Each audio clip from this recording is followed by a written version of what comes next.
Hello again and welcome to another Warhammer 40k video. So today's video is going to be a bit of a rumour mill video, guys. It's concerning rumours on the upcoming FAQ. It was nicknamed the March FAQ, but it has been delayed somewhat. As time of recording, we're looking at the 11th of April, so a few days late to say the least.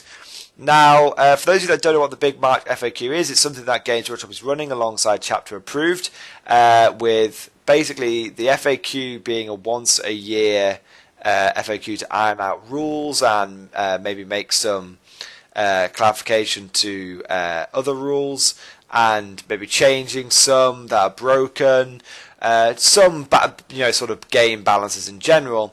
And then Chapter Approved is, and that will be, the FAQ will be free. And then Chapter Approved will be also once a year thing, generally coming out around September. And the point of Chapter Approved is to maybe adjust points levels and provide extra stratagems, extra missions, and it's something that you'll be paying for. And it's also it will be a consolidation of all the FAQs and changes up until that point. So that is because obviously throughout the year, Games Workshop plans on releasing FAQs for codexes and stuff like that. Now, the March FAQ that we're talking about is one that a lot of people are really interested in, because at the moment there are certain things out there which are really breaking 40k. Example being Dark Reapers. They need fixing. They haven't had a codex that hasn't had a FAQ, which is strange. People were expecting that to be in the March one, but we haven't seen that yet. And also things like Flyrant spam. Now, the big thing, guys, is, and take this as a pinch of salt, because this is something that I've heard from. Like I said, I've said before, I'm in a big group chat, and often some of these people in this group chat know people who are game testers, and I think even one or two of them are actually game testers. It's like I said, it's a big group chat. I don't know everybody in it. But one of the things that has been discussed before, one of the things that came up and was bang on the money, for example, was the conscripts only taking orders on a 4+, and that was, you guys heard that here first, put it that way. So there is some validity to these rumours, but this one seems so big and so far-fetched that I'm not sure whether to believe it or not. However, this has come to me from two different sources, this rumour. So, two different sources saying the same thing. That does give it a possibility of being true. But, as always, guys, this is only a rumour. Do not take anything that's going to be said here as fact. But just be prepared for the potential of it being true. Okay. So, the big thing that's coming up in this FAQ is going to be the way that GW wants to handle spam. Now, the way this has come about, and again, this is maybe one of those stories that every gaming circle has, but some people in this chat, they went down to the latest. It was the latest Games Workshop Grand Tournament, and the Games Workshop team was actually there. I think it was members of the design team, and what happened was we'll call it the tournament team versus the Games Workshop team. The tournament team had Flyrant spam, Tyrannid, Flying, Hive Tyrant spam, and they absolutely destroyed the Games Workshop team. I think they tabled them in 2.5 turns. It was absolutely brutal. And the Games Workshop design team were really, or Games Workshop team, don't know if they were a design team, were really shocked. They were unprepared for this Flyrant spam. They hadn't even envisioned it, okay, apparently. And they said after that game that yeah, that's definitely a problem. That's definitely something we haven't addressed in the FAQ at this point. So we're going to have to go away and look at that. And so, believe this commenter, if you will. He was like, I'm sorry guys, but I feel like I am actually now responsible for the delay in the FAQ and maybe the cause for this big change that is coming up. So in response, apparently the response of Games Workshop to this big old flyer and spam is they're going to limit all units which are not troop choices to 0 to 3. Okay, I'll say that again. All units will be limited to 0 to 3 unless they are a troop unit. So what does that exactly mean?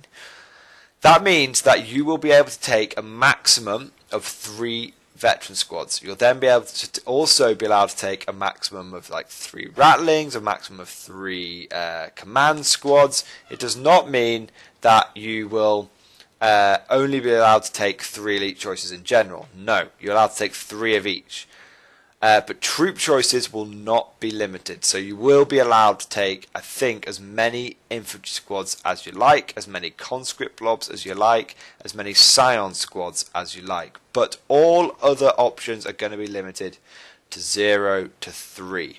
Now the interesting thing about this, and a couple of reasons why I'm not sure how it's going to work, is how does that affect dedicated transports? I mean, I hadn't even really considered this. I was more concerned at the time. I thought, oh, that's bullshit. I like running lots of foot veterans. In my pure infantry list that I'm perfecting at the moment, I'm running 5 squads of foot veterans. I don't want to now be limited to only 3. But I was speaking to Johnny, my brother, the local blood, the resident Blood Angels and Tau player, and he said, well, have you considered how that would affect your Steel Legion? I mean, you take 6 Chimeras in that list. Will you still be allowed to take 6 Chimeras? That would be really, that's a good point. And how does that affect armies which only have access to 1 dedicated transport? For example, Orcs.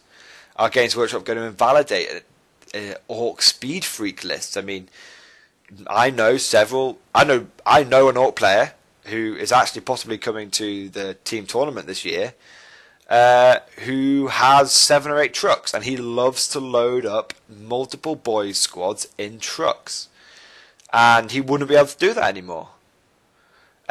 Also, it doesn't really address the problem that people seem to be raising with Games Workshop about hordes. I mean, all this really does is push people towards hordes even more. I mean, if your troop choices are allowed to be taken as many times as you want, then why wouldn't you just take loads and loads of troop choices? Their objective secured after all. It also doesn't really, now, with the example being with my Steel Legion list, it wouldn't be the end of the world. I just have to go out and buy 3 Tauroxes, and then I'd have 3 Torques and 3 Chimeras. I mean, it does screw me over in terms of fluff, and it does mean I've got to go out and spend more money I don't want to spend, but I can adapt. But it doesn't really address squadrons, vehicle squadrons, does it? I mean, I know there'll be a few players out there that at first be like, well, this is bullshit, I need to take my Leman Russ squadrons, Leman Russ units. Well, you probably still can. I mean, Leman Russes can be taken on the data sheet in squads of 1 to 3, and then when they're deployed, they all deploy as 1, and they have to be within a certain distance. But once the game begins, they're free to act independently. So, if you're the kind of player that loves to spam Leman Russes, you should be fine. And likewise for things like Basilisks and Wyverns, Manticores might struggle a bit. But what does that mean about heavy weapons squads? I mean, I like to run for, if I'm running a proper Mordian style foot list, I like to run 4 platoons. I like each one of my platoons to have a heavy weapons section. I can't do that now under this, potentially. So, the problem I see with this FAQ, if it's true, and again, I'll probably end up doing a follow-up video after this when we have an idea, but, I want to get your guys' opinions of this. I want to say something. I have purposely not lost my shit in this video. I've purposely kept it calm because, one, I don't think it's going to massively affect Imperial Guard players. We generally, we don't spam in one unit apart from infantry squads, generally speaking. And like I said, we've got squadrons. And I genuinely want some, some potential feedback on this. How is this going to affect certain Imperial Guard builds? Obviously this is an Imperial Guard channel. But also, what other armies is this going to absolutely, potentially have crippling ramifications for? I mean, I've talked about Orc Speed Freaks. But I'm sure there are other armies out there which are going to be really in trouble with this. I mean, Sisters of Battle, maybe? Inquisition. I mean, doesn't it not invalidate the entire Inquisition list? It does seem odd. Grey Knights are really going to struggle. I mean, you won't be able to take. I guess Grey Knight Terminators are troops, though, aren't they? So maybe it won't be too bad. Grey Knights might actually absolutely love it. I mean, Grey Knights would be the only Space Marine army that could take masses and masses of elite units, and they'd be troops. So interesting.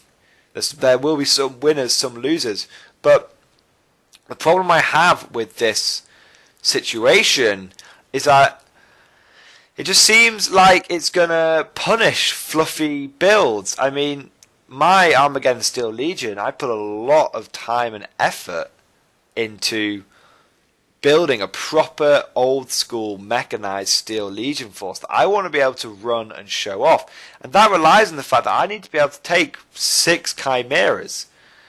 I really, really don't think taking 3 Tauroxes would fit in with the aesthetic that I'm going for with my Steel Legion.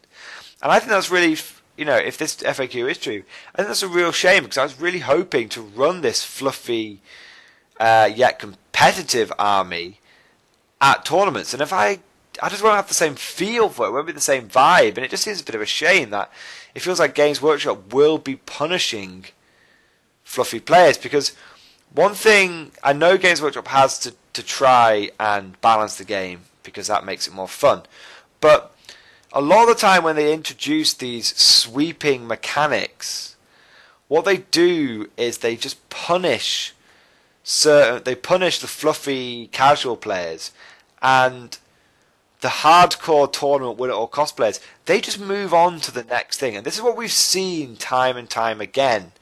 And I think this sledgehammer of a blow is just going to cause a lot of issues for a lot of different players. And actually, when you think about it, the winner or cosplayers will always find some way of abusing the game. They'll move on to the next thing, and that doesn't mean I think Games Workshop should give up on trying to balance the game. But rather than taking a sledgehammer approach and punishing everyone, what it requires is a much more focused and clever solution. As much as I hate to use, a good example of that is the boots on the ground situation with flyers. I think that is the best example of a Games Workshop FAQ/rules change that made a huge difference and stopped spam, but no one complained about it, because it was absolutely fine. It didn't invalidate anyone's armies. No, it didn't restrict anyone's armies. I mean, sure, if you want to run an all flyer list, go ahead, no problem. But just be aware that if you lose your few token troops, you'll lose the game.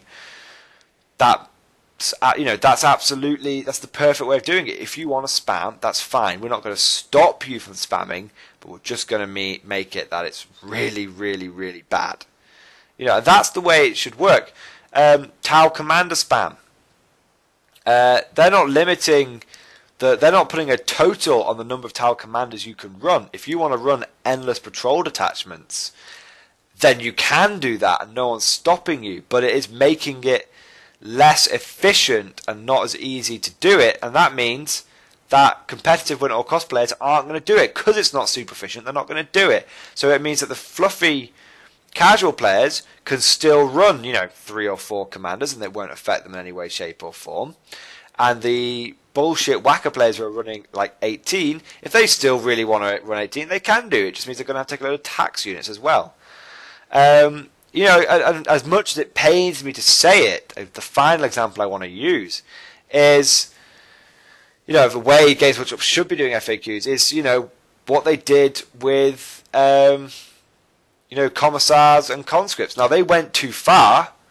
That was an example of a sledgehammer blow where they just kept one to 2 out of the sort of 3 or 4 nerfs they did to conscripts and commissars would have been necessary. They went too far and invalidated it. I mean, conscripts were still just about viable when they remained 3 points, but then they went to 4 points, and now they're absolutely not viable in any way, shape, or form. But you know, if they'd had the morale thing, but they could still take orders and they were still 3 points, that would work. Or if they had where you were, you had the commissars still affected them morale wise, but they were 4 points and they struggled to accept orders, that would work. You see what I mean? But Games Workshop went too far with a sledgehammer blow, and we've seen how badly that can affect armies and how it can invalidate entire armies. And I'm worried that they're going to be doing the same thing with this FAQ. We've seen 2 examples of the way Games Workshop really, really well handled certain FAQs. You know, you've got the Yunari FAQ, which is really well done. You've got the Tau Commander one. You've got the Boots on the Ground one. But then you've got a couple of these Sledgehammer examples. And I'm really, really worried that Games Workshop is going to punish people. And I just think it's a really, really bad idea. I do not think limiting people to 0 to 3 is the way to do it. I think you need to be using I think Games Workshop should be using a scalpel and slowly but surely fixing each item properly as it comes up, rather than just taking a blanket sledgehammer approach. But like I said, caveat, it's just a rumour, could all be bullshit, could all not be true. We'll have to wait and see until the FAQ comes out. Leave lots of comments, tell me what you guys think, and of course, I'll see you guys next time.